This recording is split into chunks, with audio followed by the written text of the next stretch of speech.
backstage area led to Lupino's inner sanctum. The hot air inside was like an invisible wall, thick with incense and something else, a sickly sweet smell that made you gag. Welcome back, everybody. We were just done getting through Ragnarok's first part, and now we're in the backstage area.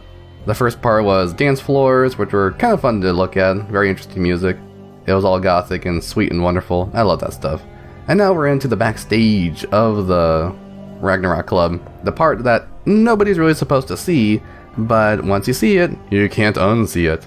And this picture is glorious. I love the way that the candles look. They're all spotted with like weird kind of designs. I think it's supposed to be like ink spots. And oh my goodness, it's like a circle. It's a circle of candles in this red room. And this looks very much like those red room, I think it was called the Red Room in Twin Peaks. Gothic candles everywhere, the little pillars with things that hold the candles. I think they're called pillars, right? Pedestals? Somebody correct me in the comments there. And he says the hot air inside was like an invisible wall, thick with incense and something else, a sticky sweet smell that made you gag. Honestly, the only sticky sweet smell I can think of is probably blood, or something like corpses, dried up blood. Blood is a very common thing in satanic rituals because blood is one of the 4 humors, and the other 4 humors are yellow bile, black bile, and phlegm. So you'd have these 4 humors being used in satanic rituals because it was alchemical. And blood is also considered a life force, or sort of like the connection from the body to the spirit. So when you have blood and you're offering blood, is like offer a little bit of your soul or offer a little bit of your life force in order to have the result you want, which is have some kind of demon come up. So it's kind of like giving a birth. Like you use blood, and blood was also kind of common when somebody gave birth, because you see blood come out when, you know, woman giving birth, and people thought, oh, blood's part of the birth cycle, so when you give birth to a demon, it's like blood comes out, you know, or blood goes to the demon, demon comes out. It's also important to note that in the old days, people wanted virgins, so when you had blood come out after, you know, the baby making process, it was like, that's gonna be a wonderful child. You know, it's a real child. A real child's coming out because, you know, we did it right. But they didn't really understand the whole hymen thing. So if that didn't make a gag, I don't know what does. Are people squeamish when it comes to, like, childbirth these days? Am I able to say that kind of stuff in the beginning of a video? This was the rotten core of the Big Apple. Rotten. Lupino lurked somewhere ahead, like a spider at the center of his web, waiting. The vapors in the air started to make my head swim. Torn pieces of a letter lay scattered on the sofa. Alright, so real quick, we're going to take note of everything in this room. No enemies are coming yet, but we're going to notice something. It's a red room. Couch there, scattered papers, papers over here, and in the center there's a pentagram with a big satanic circle, and the book in the middle. What do you call it? It's a pentagram with the human body over it. I'll explain that in a little bit. So, the candles circled around. There's also demonic whispering, you hear that? You hear that whispering? That's actually Lupino talking far away, but it sounds like demonic whispering. There's also the bells tolling in the distance. So you hear that bell? Yep, that's the bells tolling. So I'm going to explain that in a little bit. We're going to get to the papers. Punchinello had threatened Lupino in writing. The note had been torn to pieces, bloody fingerprints all over them. Don't want you to think that one of my boys is not playing with a full deck. Shape up, Jack. We are running a business here. I'd hate to send the trio to strong-arm you. The trio were the Don's notorious henchmen. It was obvious that Lupino hadn't been intimidated by the threat.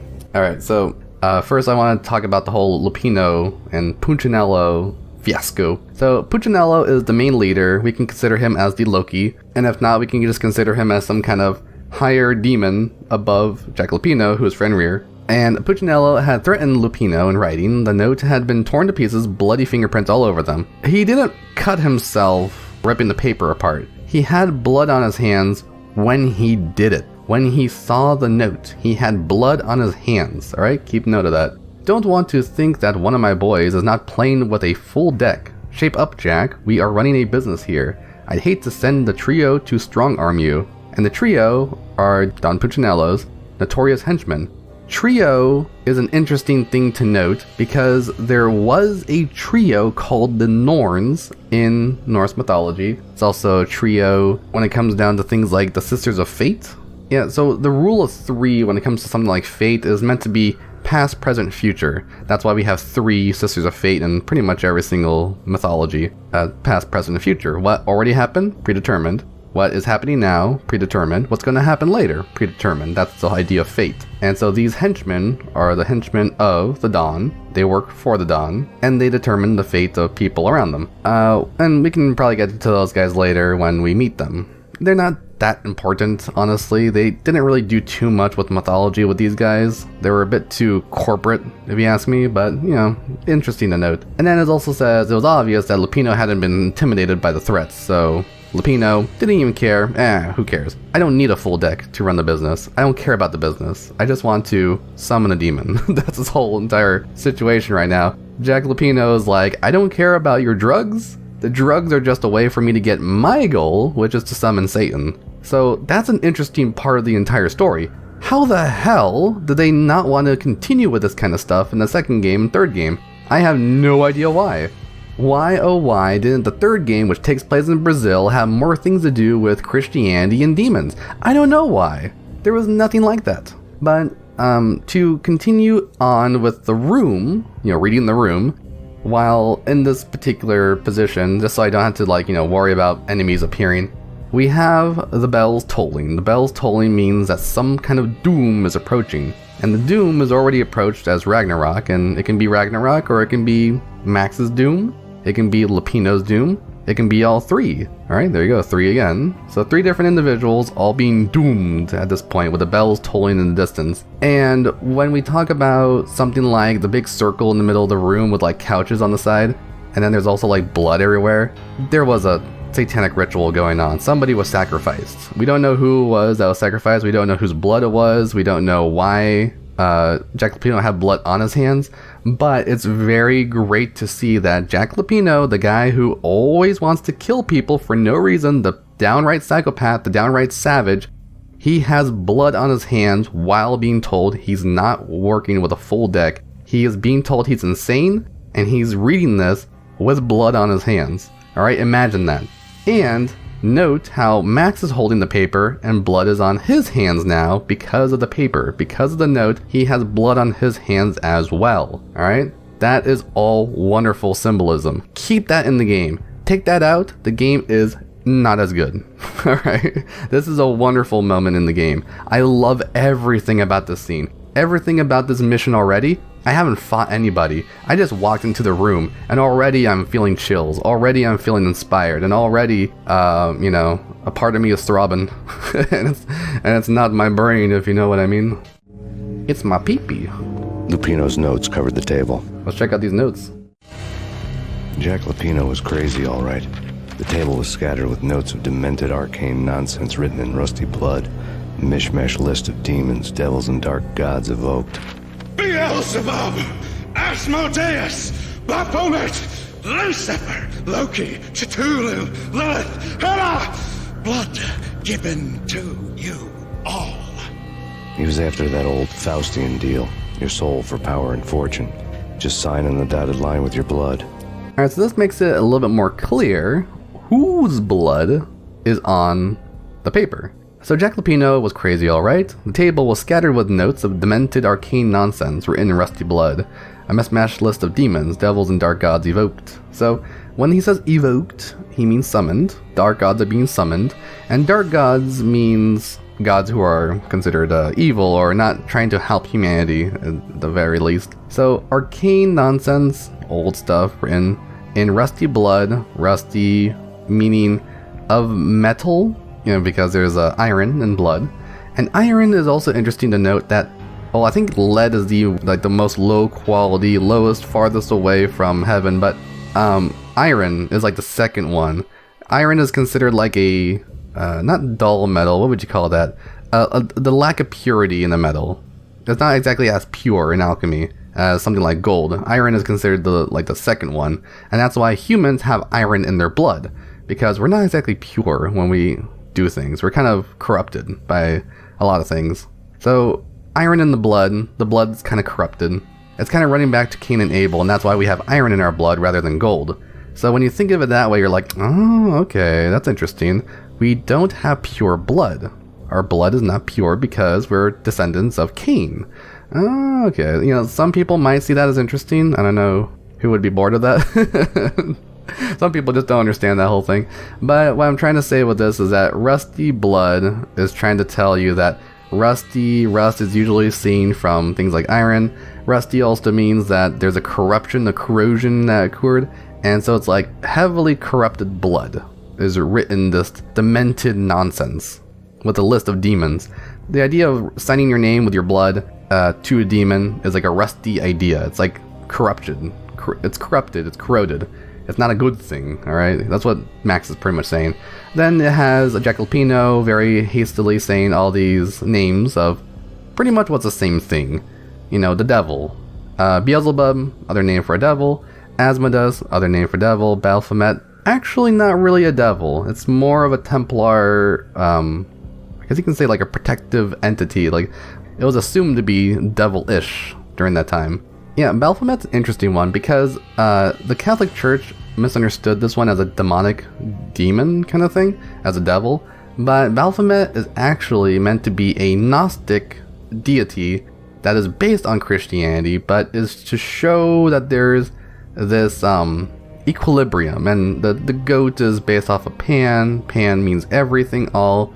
So it's to say that all has male, female, up and down, human, animal. You know, it's like the opposites is an all. So it's just saying like everything has chaos and order. And people misunderstood that back in the day for being satanic. But now Satanism kind of takes Baphomet as like their icon. And I'm not sure this is correct, or if it's wrong, or if it's just Satanists being contrarian to whatever the Catholic Church wants. But Baphomet became a satanic symbol with the goat head. And the goat head is also shown to have like 6 sides, a pentagram. Oh, I'm sorry, it's 5 sides, right? 5 points of the star, but it's upside down. And that's how the goat's face looks. Then it says, he was after that old Faustian deal, your soul for power and fortune. So Faust was the main character in Paradise Lost. He went after the power that Mephistopheles had, and surprisingly they never mentioned Mephistopheles here. Maybe they didn't really want to mention that directly, but power and fortune is given to you from the devil, Mephistopheles. And all you had to do is sign on the dotted line with your blood. So give your blood, give your life essence, give your pure, you know, whatever lack of purity you have, give that to the devil, and he'll give you materialistic possessions. But what happens after? That's the whole entire point of this kind of moment. What happens after you give your blood to the devil? And you can also see that there's a little star there. That's where he signed. Either that or somebody just drew that on there. But, you know, that's the rusty blood nonsense. I'm loving this. I'm loving everything about this. So here's the 3 guys who were sacrificed. Lupino's notebook lay on the pedestal. Alright, 3 people tied up, probably had their throats slit. If only they had the ability to like have a trough, like bringing blood towards the center, that would be crazy good. If people remaking the game, make a trough going towards the center, thank you. Have this entire circle made of blood. I think that's what they're trying to do here. It looks like dried up blood. Let's check out the book. Jack Lupino was crazy, all right. Mythic wolves, let loose to devour the sun and the moon. Lupino is the wolf. I'm Mr. Beast, the big bad Fenrir Wolf. I'm the end of the world man, wearing the flesh of fallen angels. After Y2K, the end of the world had become a cliche. But who was I to talk? A brooding underdog avenger alone against an empire of evil, out to right a grave injustice. Everything was subjective. There were only personal apocalypses. Nothing is a cliche when it's happening to you. Alright, so I want 2 things to be taken quick note of. Max in the center of a circle with 3 dead bodies on the ground. Alright, 3 dead bodies. These 3 dead bodies symbolize the past, present, and the future. The Norns, the Fate. Fate has been killed, and now it is up to personal subjective choice within a personal apocalypse. When Max says everything was subjective, there was only personal apocalypses, he's saying that if I was to blow up the world, most people would say, oh, that's a terrible thing to do. Some people would also go, well, that was actually kind of a good thing. So apocalypse for the Earth, but probably a good thing for something beyond Earth, or something that wanted the whole thing to end. It is, in that case, subjective. but it also is objective. There's objectivity and subjectivity at the same time. So when he says everything was subjective, he is kind of pulling that whole modernist idea. Not quite postmodernist yet, because when we talk about everything subjective in the case of apocalypses, we are also talking about the subjective religious stage within Christian existentialism from Kirkegaard. Kirkegaard, I don't think I've talked about this yet, but Kirkegaard was one of the first existentialist philosophers, and he talked about the knights of faith. He talked about how there is first the aesthetic stage, doing stuff that you think looks good, feels good, makes you feel warm and fuzzy inside. Then there's, after that, the ethical stage, doing things that you know is right, doing things that you feel is like has proper consequences, almost like consequentialism, but it's called the ethics stage. And this is like stuff that makes other people feel good around you, other things feel good around you. And then after that, there is the subjective religious stage, which is what brings you towards heaven and God. So God is like a subjective thing. It's not objective. It's a subjective preference that causes you to enter this realm that's beyond objectivity. And that's where the Knights of Faith occurs. And that's what the whole thing when it comes to diesel punk is all about. The Knights of Faith. Your hero, or anti-hero, your protagonist, for the best way to say it, he is supposed to be a Knight of Faith. Max is slowly entering the religious phase. He's starting to realize, well, this is supposed to be subjective. This is my own personal apocalypse. And nothing is cliche when it's happening to you, because even though it's cliche in other cases, this is not cliche at all. This is something completely brand new to him, you know? It's not cliche at all. He never experienced this kind of personal apocalypse. He never experienced an actual apocalypse. He never experienced any of these things. But he probably saw it in, like, you know, movies and religious scripture and stuff. So he says, Jack Lupino is crazy, all right? He says that like 3 times. Again, 3 times, 3 things, 3 people on the thing. The trio, 3, okay? 3, 3, 3. Prima materia, 3. 3 is an important number, right? In numerology, 3 is important because it's simply past, present, future. The cycle of existence. Or I guess you can say the directions of time. And also we're in the 3rd dimension, so it's also the trilogy of dimensions. And then it says, mythic wolves let loose to devour the sun and the moon. Who were those wolves? That's right, it was Skull and Hulky. We already killed them. Those 2 wolves who were chasing the sun and the moon. Lupino is the wolf. Alright, well, Lupino himself says that he is the wolf. I am Mr. Beast. Oh, well, he's the Beast. The big bad Fenrir the Wolf. I'm the end of the world man, wearing the flesh of fallen angels. So when he says he is the end of the world, he is saying that he's pretty much the end of, like, Max's little lack of sanity that he had left. He is the end to the world that Max once knew. Now Max is entering this crazy hellhole. He's like, what the hell is going on here? And that's why Max says after Y2K, which was his big idea that after 1999 ends, the second that the year 2000 begins, all the computers in the world are gonna like freak out and then like cause a nuclear apocalypse, which sadly didn't happen. I say sadly because, come on, who doesn't want to live in a world like Fallout, huh? After Y2K, the end of the world had become cliche, so everybody was doing stories about the end of the world, everyone was talking about Y2K, it was this big thing in 1990. The 1990s was all about Y2K. You know, even Family Guy made fun of it with that stupid like Twinkie episode. And he says, but who was I to talk? A brooding underdog avenger alone against an evil empire, out to right a grave injustice. He's like, look, this whole apocalypse thing is really cliche. It's been done 1,000 times. But I myself am also cliche in my own personal journey because I'm doing what every single revenge story has been all about. Brooding underdog, alone, trying to take out an evil empire, out to right a grave injustice. The grave injustice was his wife and child being killed. The evil empire is Eisler Corporation, and also the mafia, I guess you can call them. I know they didn't really give a name for this mafia that he's fighting against, and he's the brooding underdog.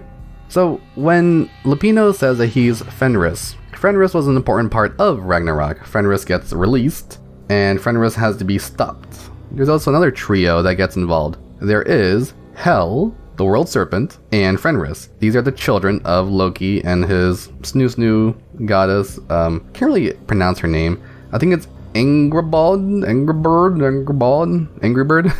something like that. So his giantess, that's my snoo wife, she helped to create these monsters, this trilogy of monsters. Savagery from Fenrir, corruption and toxicity, the virus, the virus from the world serpent, and death itself from hell. And we've already kind of met these characters so far. We have met Hell, who was Candy Dawn, and we might have met the world serpent already, who was Max Payne himself, but I'm not quite sure if that's who it's supposed to be. But then we also met we're going to meet Fenrir now, Jack Lupino. So the 3 children of Loki, aka Chaos, aka the trickster god, who is pretty much Don Puccinello. Maybe a third one is the world serpent. It might be somebody else, but these are the children of Don Puccinello. And when I say children, I mean like things that were created by Puccinello, if that makes sense. And Fenrir is the father of the wolves, Skull and Hati. So the mythic wolves let loose to devour the sun and the moon. They were created by Lupino. They worked for Lupino as the Finito brothers, and that makes sense to connect them in that way. So if you're gonna remake this game, don't change that. It was really important that these 2 were working for Lupino. Alright? Fenrir is foretold to kill the god Odin during the events of Ragnarok, but will in turn be killed by Odin's son, Vidar. It kind of means that Max Payne could be the god Vidar, who, surprisingly enough, is the god of vengeance, space, silence, and footwear.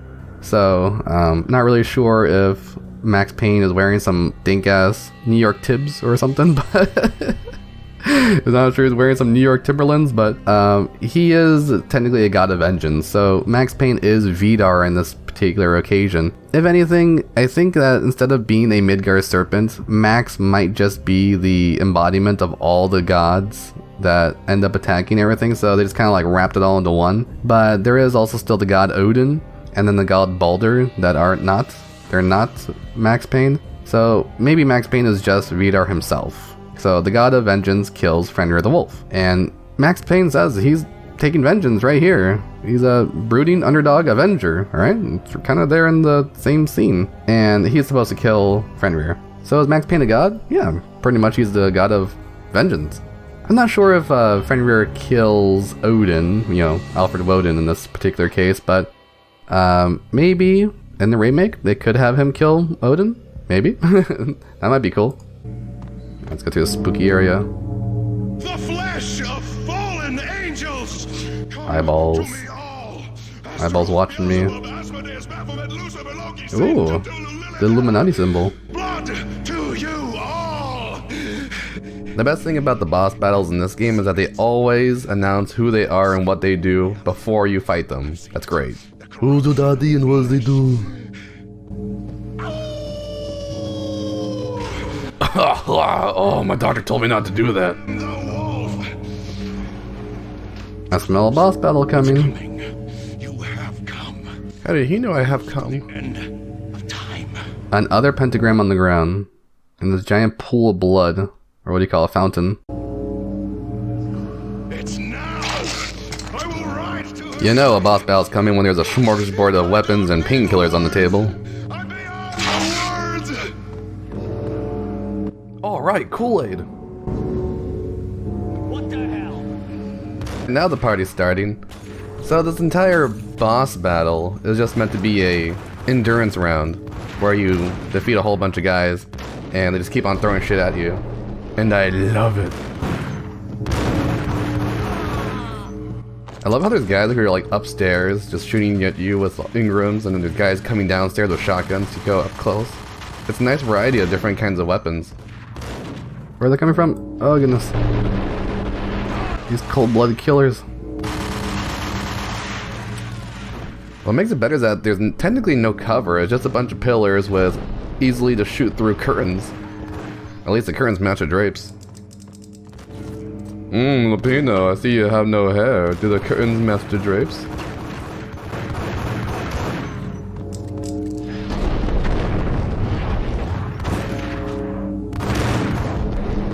I do like how they limit your ammo here. Really does make you think on your toes.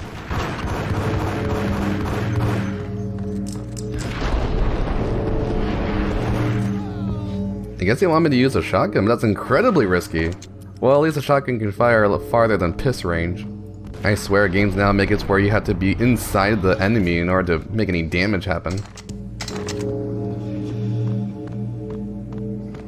Yeah, I've got like 6 shotguns unused on the table.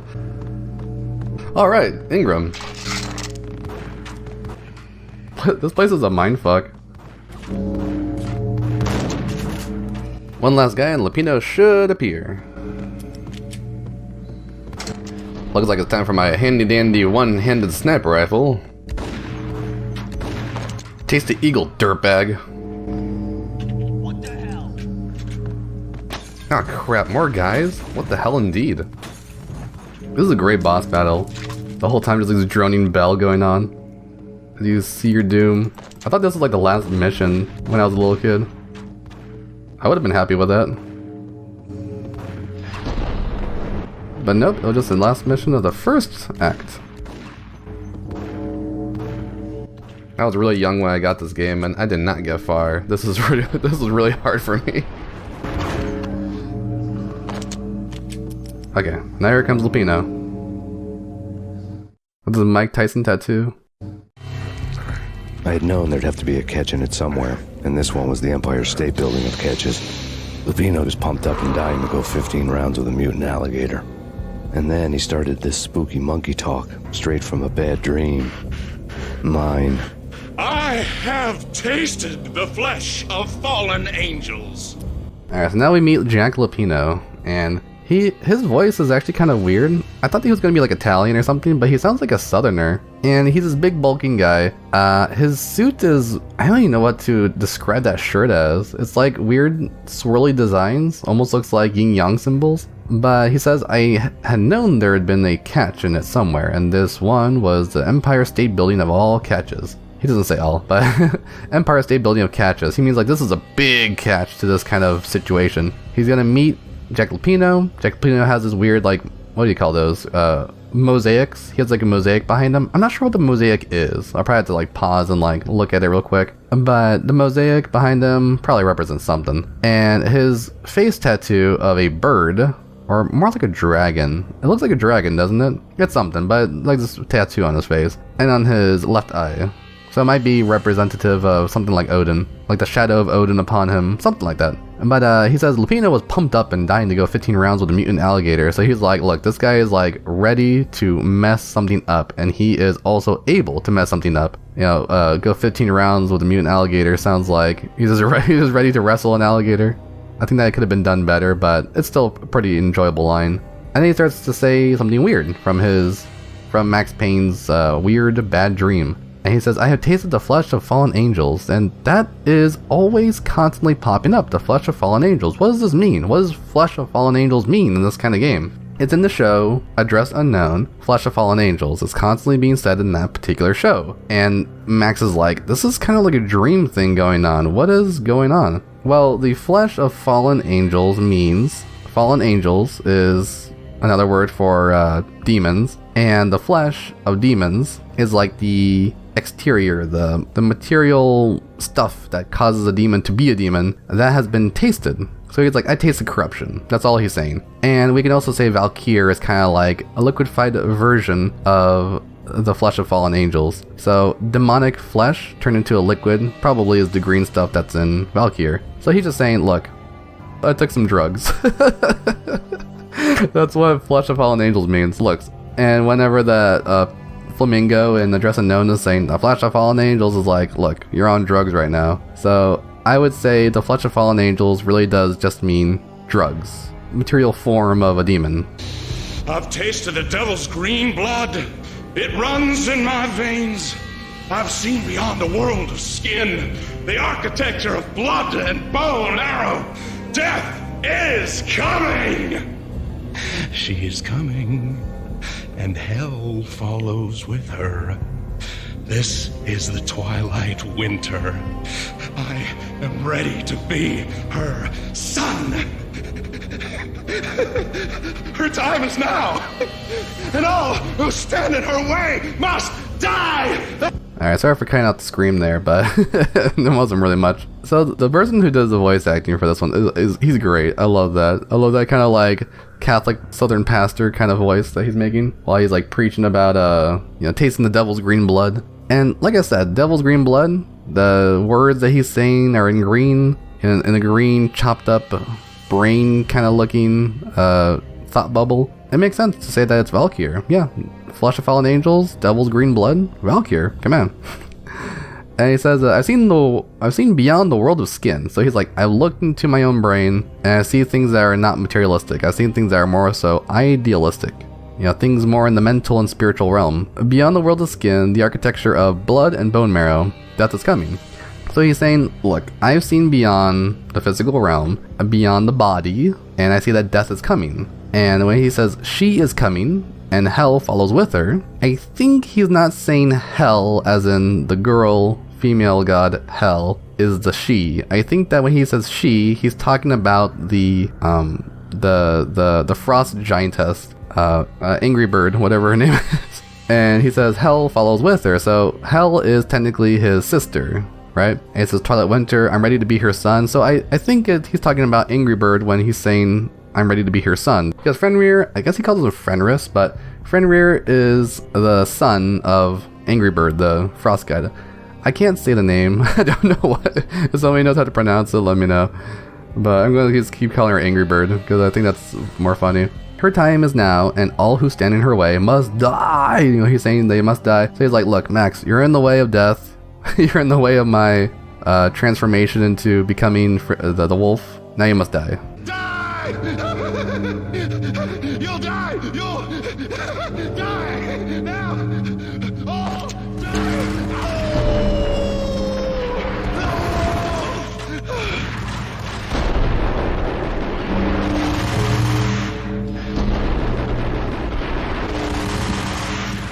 Oh no, grenade! Ah!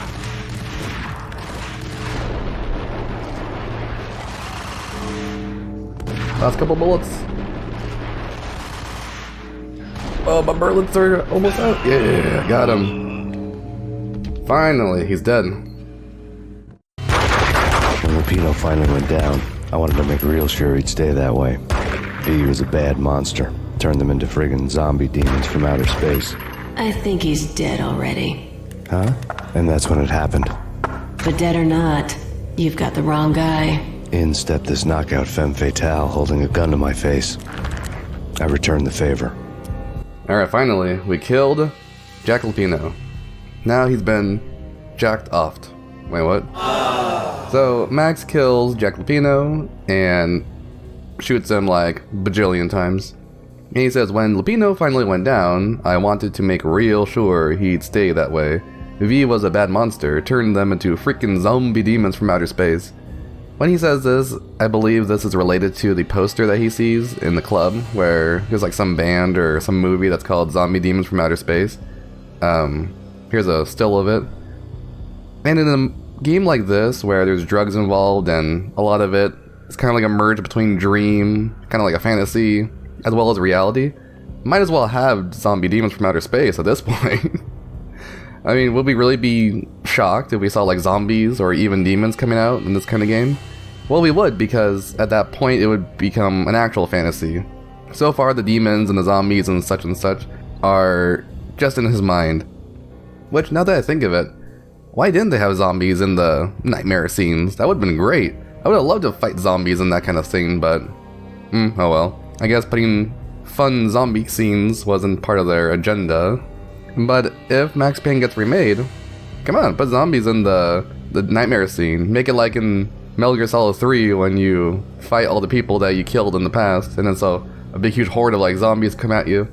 Then Monasac says, I think he's already dead. He's like, huh? And then that's what happens. So this new person comes into his life. This is Mona Sachs.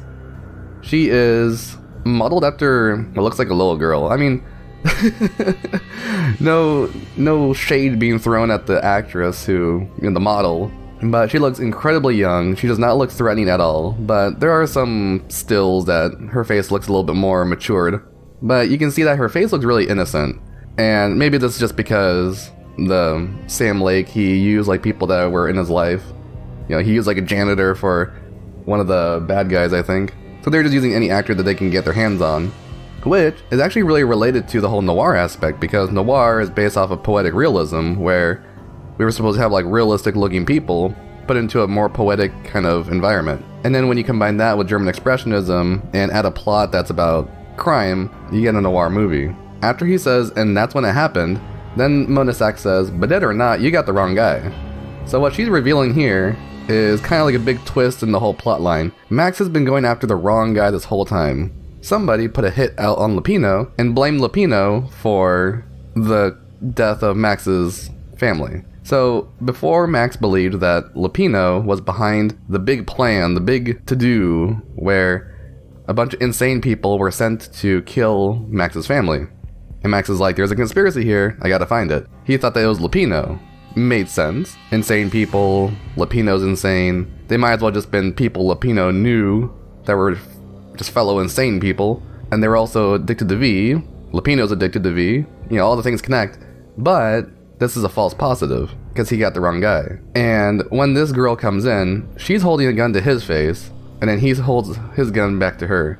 Now before I continue with this, I want to really express how Max killing Fenrir right here, Fenrir the Wolf, Lupino, it's important for the story because even though he didn't kill the right guy, he still killed something he sought to kill, which is savagery. Lupino, Fenrir, these are symbols of savagery, pure insane savagery.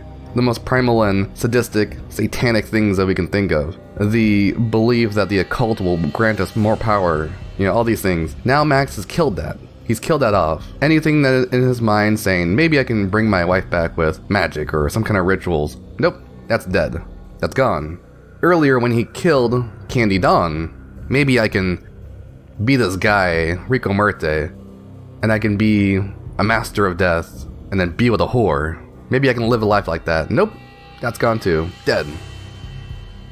He rejected those. He killed those. He did not want to become those things. These are things he does not want to become on his path towards what is essentially enlightenment. So in a way, you can say, maybe Max is becoming the monster that he didn't want to become by killing these guys off. But how the story goes is that he's actually killing off things that he rejects thoroughly. So, becoming Rico Muerte, or a person like Rico Muerte, nope, that's gone, dead. I refuse to be that way. Then there's people like Kenny Dawn, nope, I refuse to be with those people. I don't want to be with a prostitute. And I think that's even a biblical thing when you involve prostitution. Wasn't, well, my Bible skills aren't as good as they used to be. But I think there is a prostitute somewhere in the Bible there in the book there's the prostitute who has sex with people and such. And yeah. Sorry, I just become Christian when I'm trying to think of Bible stuff. Speaking of cults, so Max is trying to reject savagery, reject being a master of death, and reject prostitution, such and such. And this is an important step to go past the ethical path and then to go into the religious path. So this whole time he's entering a religious path. And funny enough, he does get stumbled into something that's very reminiscent of Adam and Eve, which, assuming this is the last part of this chapter, I believe we'll get into the next episode. So, till next time.